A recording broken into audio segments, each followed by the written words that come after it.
same values, no? Yung tinatawag na like-minded states. Siguro narinig nyo na din po sa ibang ambassador ito, no?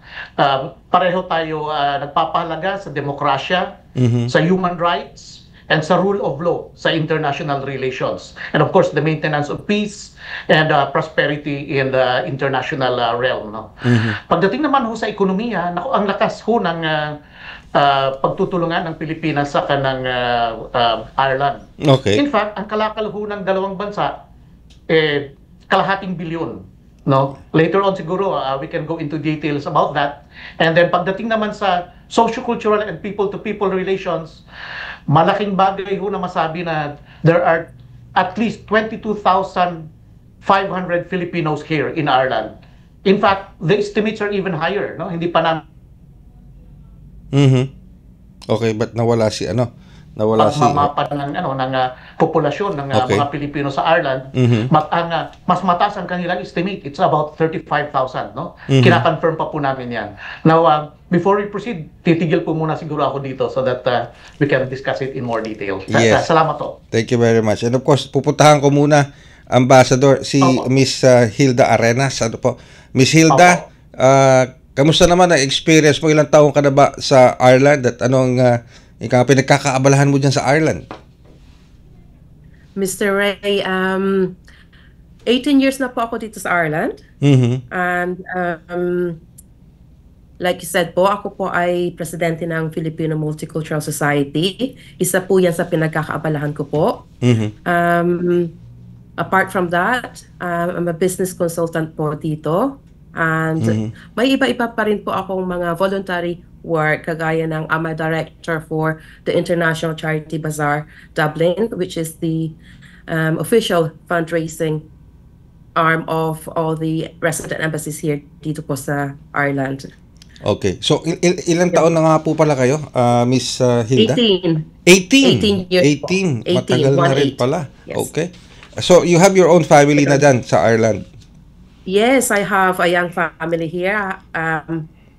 Isang babae, 14 years old po. So, bata pa po. Taga saan po kayo dito sa Pilipinas? Pangasinan po. Marikina? No, Dagupan, Pangasinan. Dagupan, Pangasinan. Uy, Dagupan, Pangasinan.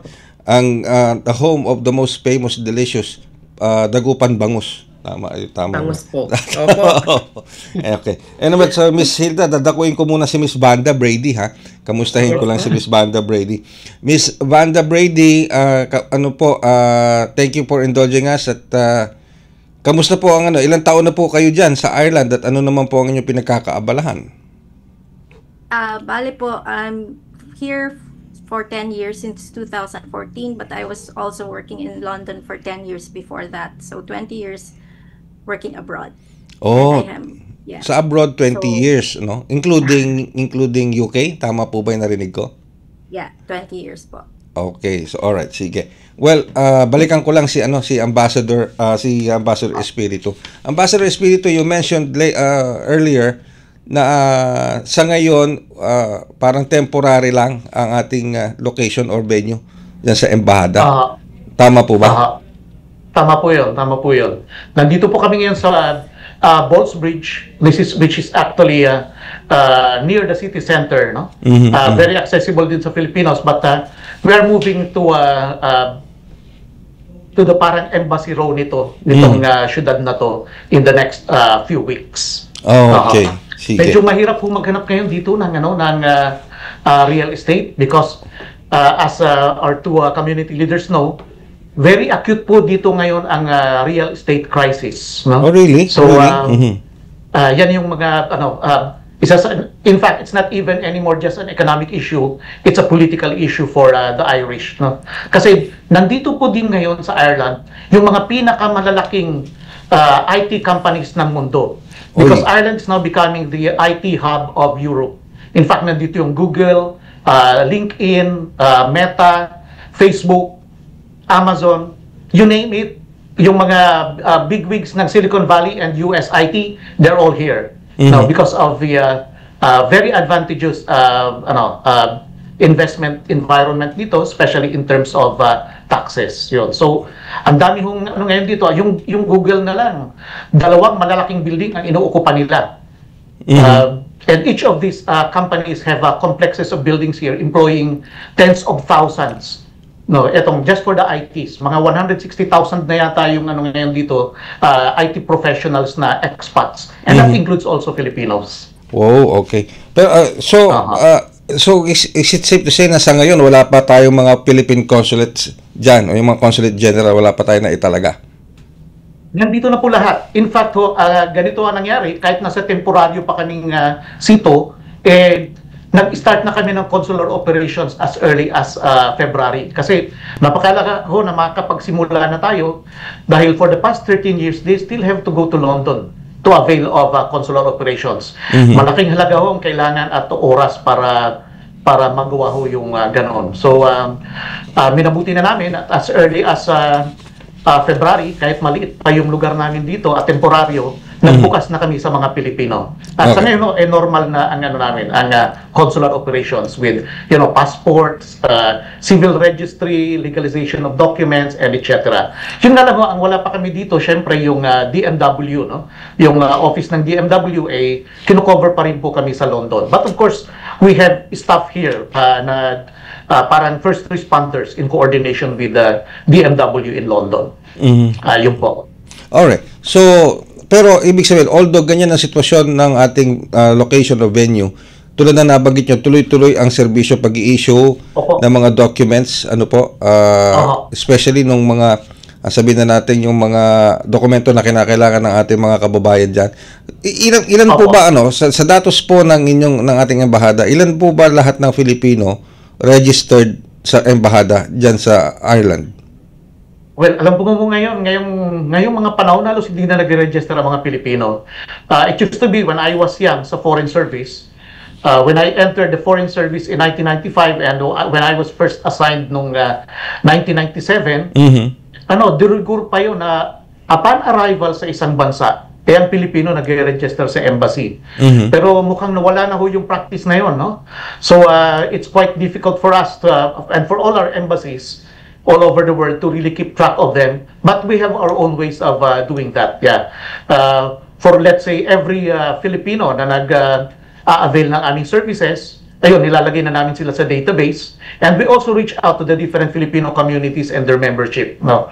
So, sa paraang ito, nakaka-connect kami, nakakagawa kami ng network sa mga Pilipino at nakakagawa ng pagsisenso sa mga Pilipino within our jurisdiction. But napaka-importante po dito since yun na nga ho, hindi na nagiging practice ng mga Pilipino ang mag-register, napaka-importante yung connection ng Philippine Embassy sa different Filipino organizations and communities all over the country. So nagiging natin silang parang force multipliers in the different towns and cities, no? And then within each town, maraming organisasyon dyan, nini-network ho din natin yan. And so, kahit paano nagkakaroon tayo ng more or less reliable na way of really connecting with each and every Filipino, especially in times of emergency. So, yung nagkakaproblema, naaabot pa rin ho namin. At sila din, naaabot din nila kami through these networks. And of course, we're always open to the Filipinos here through our numbers and by email. No? Bukas ho kami all the time, 24/7, especially for emergencies. 24/7.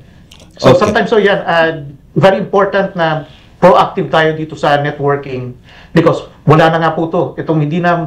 Hanggang hindi nagkakaproblema ang Pilipino or hindi mag-a-apply ng passport o visa or mag-a-avail ng consular services, hindi na ho nagiging practice yung strictly na mag-register sa embassy. Of course, we are encouraging that. But alam mo ho ngayon, very busy na ang mga kababayan natin. No? So napakahirap na pumunta ng embassy or talaga ng panahon para mapunta sa isang embassy or konsulado. Alright, okay. So what are the usual problems being encountered, Your Excellency, ng ating mga Filipino diaspora, ng ating mga OFWs na madalas po nyo na-encounter dyan? Ngayon, mga ilang buwan pa lang ho kami nag-ooperate but allow me to say na ang maganda po dito sa Ireland is that unlike many parts of unlike in many parts of the world, maganda ang governance dito. Ano ho? So when it comes to the problems of expats and especially labor problems, very proactive yung government na mismo nila. No? In fact, mas mabilis ang gobyerno nilang mag-respond to labor problems than the embassies here. Of course, we are always on top of that. But hindi kami nahihirapan gaya ng iba na tulungan sa mga ahensya nila to resolve these problems. Now, secondly, compared to our other embassies abroad na maraming mga Pilipino, because of the good operations of the rule of law, very minor ang mga problema namin dito. Ano ba, mga medical problems, small misunderstandings sa workplace, most of which are easily resolved. Ang isang peculiar na thing dito sa Dublin is that because of the weather, yung climate dito, pag dumadating na itong autumn at ang winter, medyo gloomy. No? So may nahalata ho kami na nangyayaring mga depression. Okay. No? Of course, hindi naman to very small minority to. Minute minority ng community. And of course, it does not only apply to our people. It applies to all the people here. No? So sometimes may depression, nagkakaroon ng some psychological problems. Pero nare-resolve naman because they have all the facilities here. No, so maganda ang pagtutulungan ng community at ng embahada. But compared to the other places, minor ang mga problema namin dito. Very important ho yung fact na even in crimes, even sa mga most heinous of crimes, walang death penalty dito. Okay, all right. So meron palang ganun na sitwasyon diyan sa Ireland. So I will go back to Miss Banda Brady, Your Excellency. Okay. Miss Banda Brady, magandang hapon po muli. So you said nasa 20 years na po ang experience nyo sa pagiging overseas, Working abroad. Working abroad. So how do you find living in Ireland?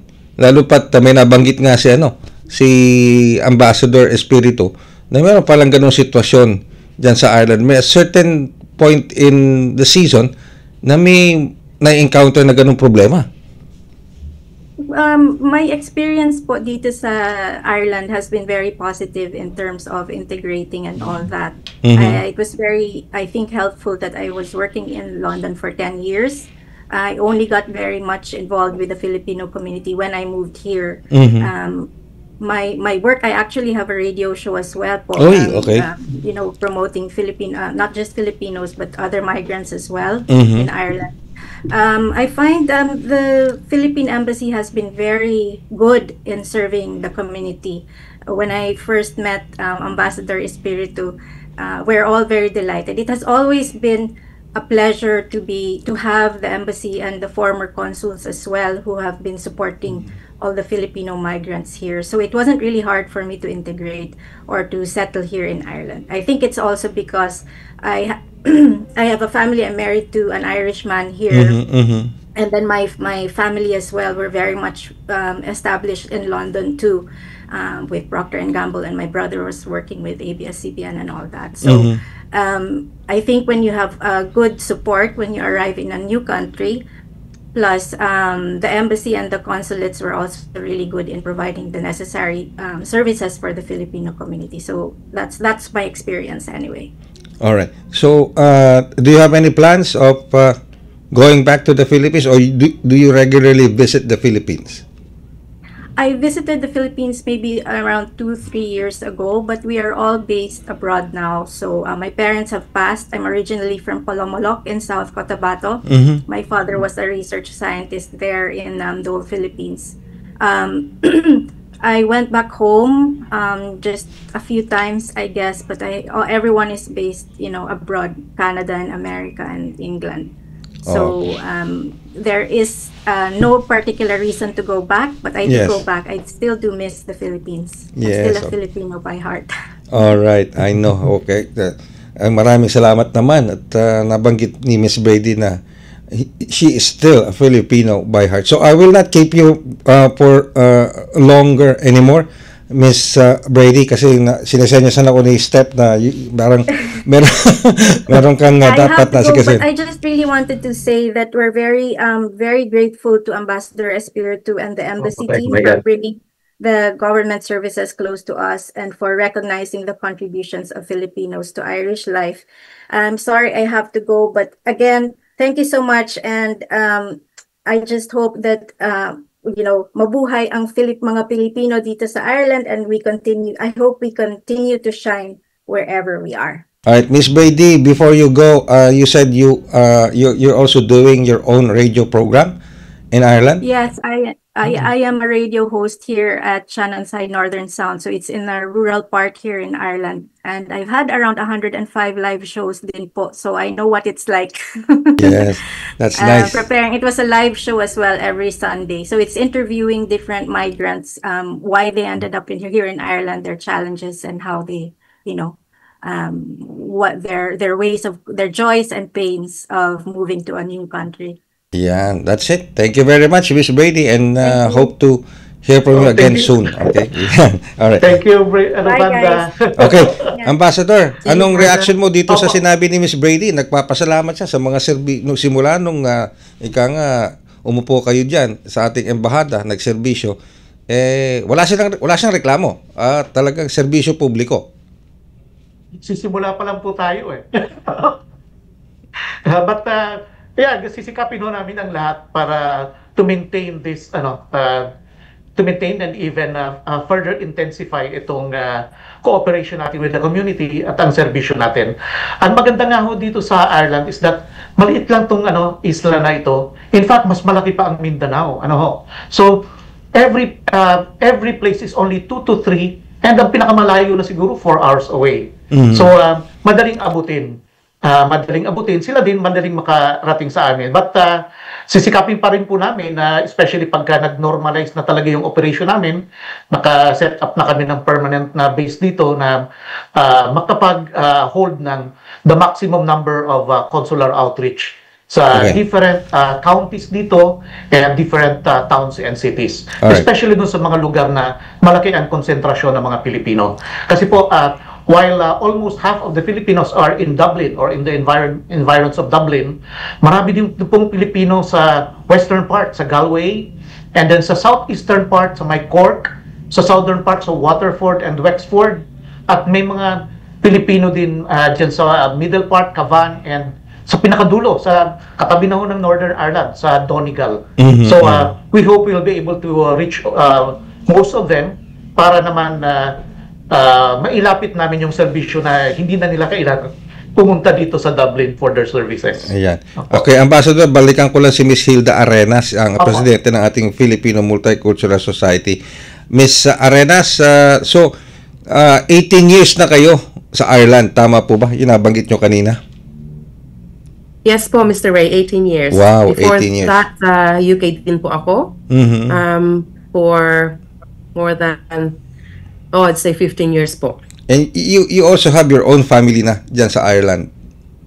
Yes po, my own little family po dito sa Ireland. Wow, okay. So what were the what made you go to Ireland? Ano bang naging dahilan para mag-migrate ka sa Ireland, magtrabaho sa Ireland? At ano yung mga challenges na kinaharap mo? Okay. My work brought me here sa Ireland po in 2007. Galing po ako ng UK. I worked for a luxury brand po, so FMCG. So pinapunta po ako dito para mag-manage ng business nila for the whole of the country, north and south, dito po sa Ireland. And ever since, I never looked back po kasi I feel that personally, maganda po yung Ireland. Maganda po dito sa Ireland. Ang mga tao dito, mga Irish, they're like us. Family-oriented. We have very similar values po pagdating sa pamilya, pagdating sa sipag, sa trato sa mga tao. We're very, very much alike po. Alright, so we're Right, very, very much alike. Ayan, okay. Yes. So, Sabi nga ni Ambassador Espiritu, like-minded po. So, totoo yun po. I can vouch for that. Mga challenges po, it's a very organized country. So yung mga challenges po, depende po yun sa tao. Para sa akin po, wala po akong naramdaman na malaking challenge or even racism. Wala po. Salamat po sa Panginoon. Maganda po yung takbo ng buhay dito. Pag masipag ka, maraming oportunidad po sa lahat po. Ayun. Diyan naman tayo kilala, di ba? Miss Arenas at Ambassador. Yung sipag at saka dedication ng Pilipino sa trabaho. Yan yung nagiging prime sabi natin asset ng Pilipino sa mga sa mga foreign sa mga host countries. So, okay. Wala ka bang balak bumalik ng Pilipinas or magbakasyon, Miss Arenas, o nagbabakasyon ka rin regularly? When the time permits po, nagbabakasyon po kami ng pamilya ko sa Pilipinas. Okay. Sa Dagupan, bumabalik kayo ng Dagupan. Bata pa yung anak ko, so therefore, mahirap po sa school, school terms, ganoon. Medyo nahihirapan kami sa schedule. Wow, talaga naman. Talagang busy-busy itong ating mga Filipino community leaders na ito diyan sa Ireland. Okay, so ano ang maaari mo magbigay na mensahe kay Ambassador Espiritu at sa kapwa natin mga Pilipino na nasa Ireland? Maging dito sa mga nakikinig at nanonood sa atin mula naman sa iba't ibang panig ng mundo. Go ahead, Miss Arenas. Opo. Nung nagsara ang embahada natin over 13 years ago, it wasn't just an office that shut down.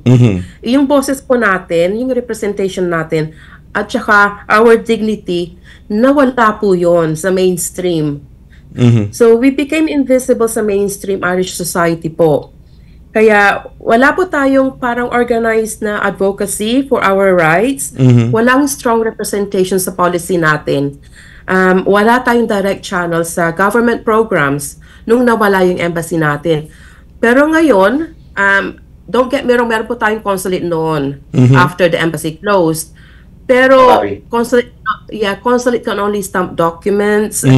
But an embassy changes lives and communities po. And a consulate operates on limited resources. An embassy has full backing of the Philippine government. A consulate can assist individuals at saka communities. Pero ang embassy, they elevate an entire community to the mainstream po. So, yun po talaga ang napakalaking pagbubukas ng embahada natin dito, kasi we as Filipinos here, we are thriving, and more so, pagbukas ng embassy, nagbigay siya ng pag-asa na naman sa mga Pilipino. Sabi nga natin, welcome back home. Yeah. We're thriving again, we're visible because of the embassy, because of Ambassador Daniel Espiritu. Right. We are going to be respected again. So, ang ko lang po, si Ambassador Espiritu, we're very lucky here sa Ireland po to have an ambassador in the person of Ambassador Espiritu, kasi he's very out there, community-oriented. Pero at the same time po, yung mga policies, makikita natin na talagang he is working behind the scenes po, apart from the office frontage, working behind the scenes from a government to government policy po.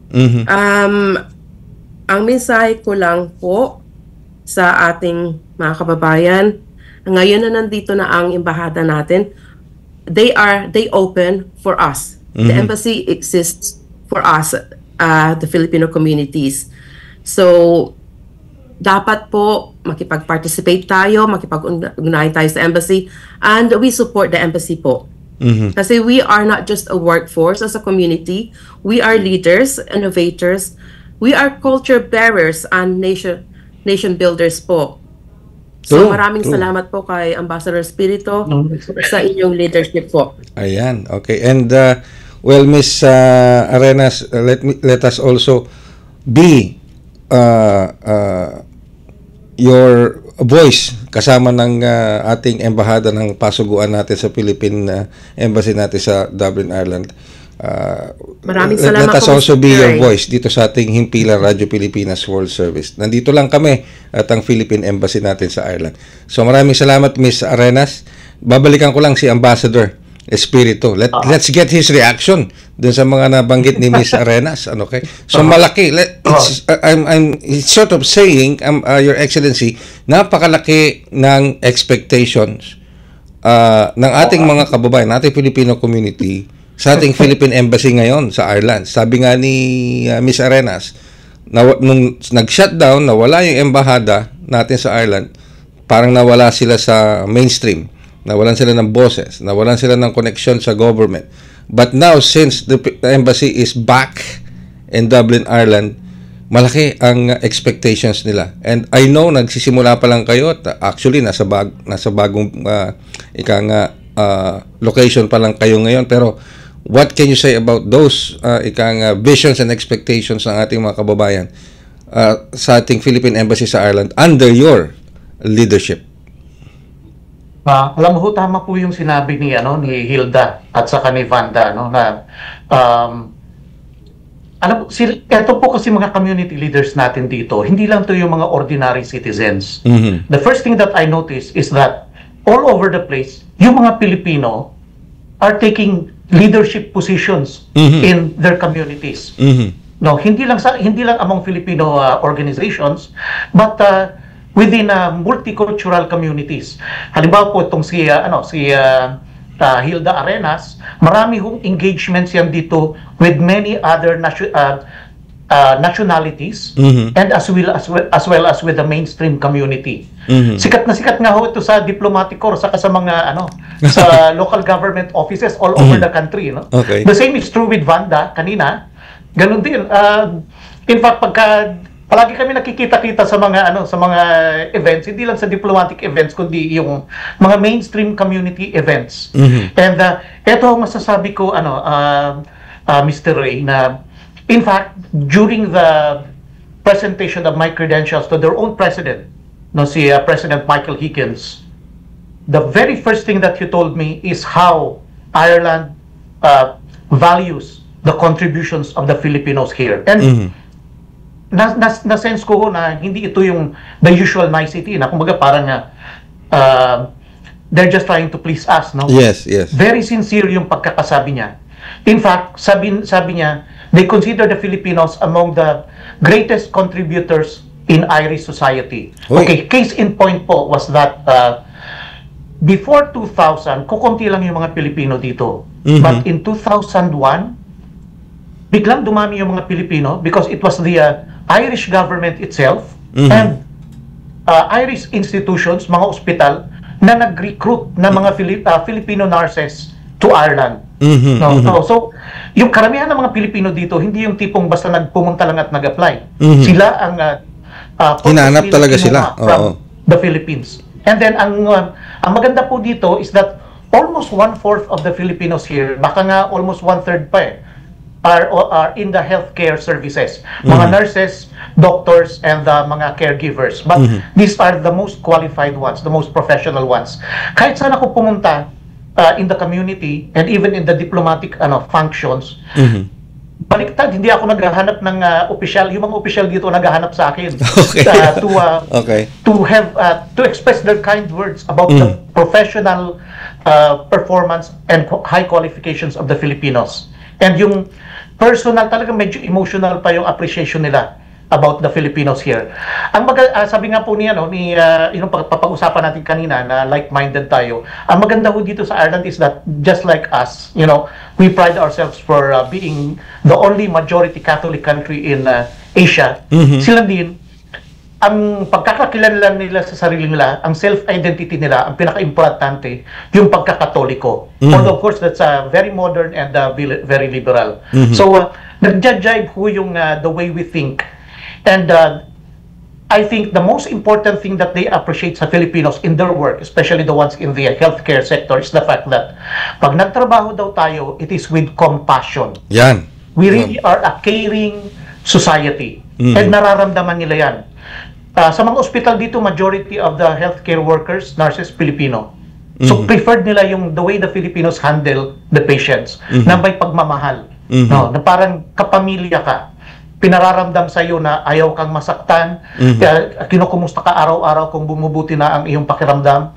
This is something that na hindi nila nakikita sa ibang workers. Wow. So with Filipinos, this is true. And the same also doon sa mga kasi ay ikalawa ho dito mga CPA, no, ang daming CPA dito, and then IT workers and some industrial workers. Alam mo, even in industries ho, yung mga troubleshooters nila Pilipino. So halimbawa kailangan ko ng technical repair sa bahay. Sa Pilipino. bahay, Pilipino Irish rin. Sa kumpanya. Nag-expect ako pupunta Irish. Ba, pagpunta sa bahay, Pilipino. Yung troubleshooter. So, pareho kami, nagkakabilaan na pareho Pilipino. And then, yun. Makikita, they go the extra mile when they work. Yes. Hindi lang yung kung saan sila binayaran o anong oras lang sila nagtrabaho. Yan. Talagang tatapusin nila ng maigi at maganda ang trabaho nila. Diyan hindi pwedeng spread already here. Diyan hindi mo pwedeng talunin ang Pilipino kapag ika nga nasa iba yung dagat at nagtatrabaho. Yung kanyang dedication, passion, and compassion, plus yung going the extra mile. Kahit saan yata, ambassador, kahit saan ambassador at Miss Hilda, kahit sinong mga ambassador na na-interview namin dito sa ating programa, maging ng mga Filipino community leaders, hindi nawawala yung aspeto na yon: compassion, dedication, professionalism, and going the extra mile. Yung mga ginagawa ng mga Pilipino. Hindi lagi nawawala yung apat na aspeto na yun. And that makes the Filipino abroad sought after ng mga host countries. Totoo po yan. Alright. Sige, at nakakatuwa at napakagandang balita ang naihahatid sa atin ni Ambassador Espiritu at ng ating mga Filipino community leaders, si Miss Hilda Arenas at si Miss Bandy Brady. Pero Miss Hilda, Miss Brady at Ambassador, let me just extend, kung gusto po, nandito lang po ang Himpilang Radyo Pilipinas World Service at sa ating mga Filipino community leaders. Tulad nga po ng nabanggit nyo, let us multiply, gawin nyo kaming multiplier effect para po lalong marinig ang mga kababayan natin sa Ireland. Alam nyo naman po kung paano pupuntahan yung aming mga sites. Just let us know, just follow us, that we will make sure na imumultiply natin ang boses ng ating embahada at ng ating mga Filipino community sa Ireland. So maraming salamat, Miss Hilda. Maraming salamat at well-known ka pala dyan sa Ireland. Sabi nga ni Ambassador, talagang sabi nga ni Ambassador, sikat talaga. Well-known. Pati si Miss Brady may sariling program din, di ba? Dyan sa Ireland. Okay. Thank you very much, Miss Hilda. Maraming salamat po. Maraming salamat po, Mr. Ray, sa opportunity na binigay niyo sa amin. Yan, at we wish you all the best and more power. And of course kay Ambassador, His Excellency Daniel R. Espiritu. Your Excellency, thank you very much for indulging us dito sa ating programa. Alam kong medyo malaki ang difference ng time zone, pero pinagbigyan nyo pa rin kami, indulge us. Thank you very much, Ambassador. Any more important message para sa ating mga kababayan sa Ireland at sa lahat na nakikinig sa inyo at nanonood sa iba't ibang panig ng mundo? Go ahead po. I could only say po na ini-encourage ko lang yung Filipino community na mas pang-ibayuhin ang kanilang magandang ginagawa dito sa Ireland, and to continue this image natin of spreading goodwill and kindness and professionalism in this country, no.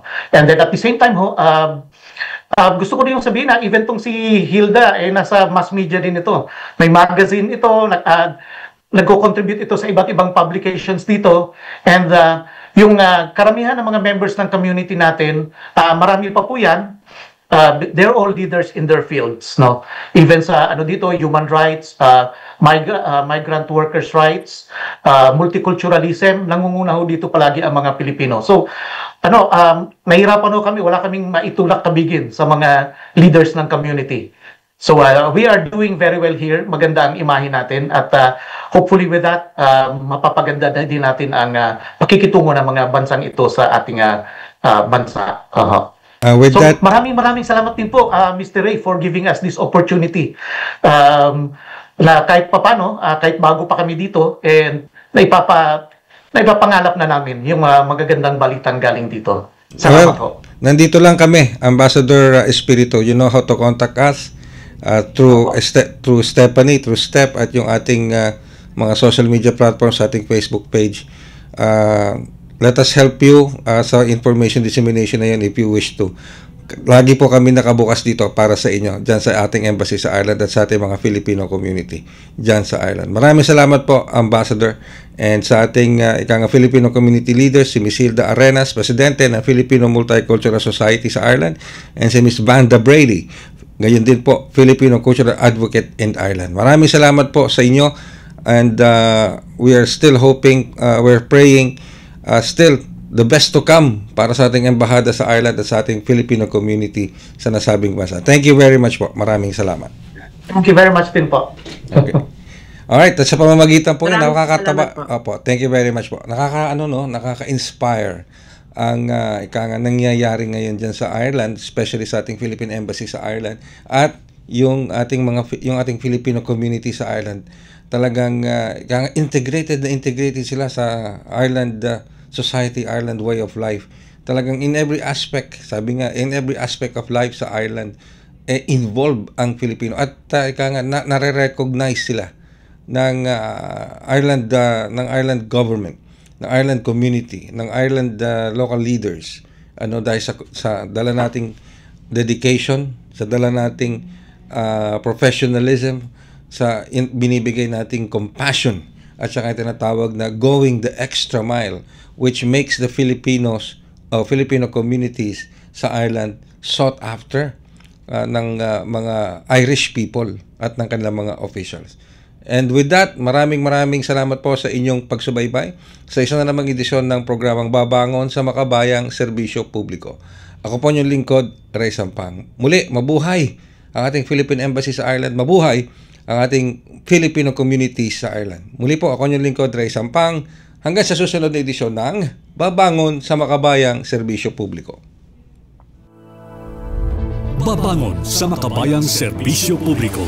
Ugnayan ng Radyo Pilipinas World Service sa iba't ibang embahada ng Pilipinas upang maghatid ng impormasyon at kaalaman sa mga kalagayan ng ating mga kapwa Pinoy na naninirahan at nagtatrabaho sa iba't ibang panig ng mundo. Babangon sa Makabayang Serbisyo Publiko para sa isang makabayang serbisyo publiko para sa overseas Filipino workers. Babangon sa Makabayang Serbisyo Publiko kasama si Ray Sampang dito sa Radyo Pilipinas World Service.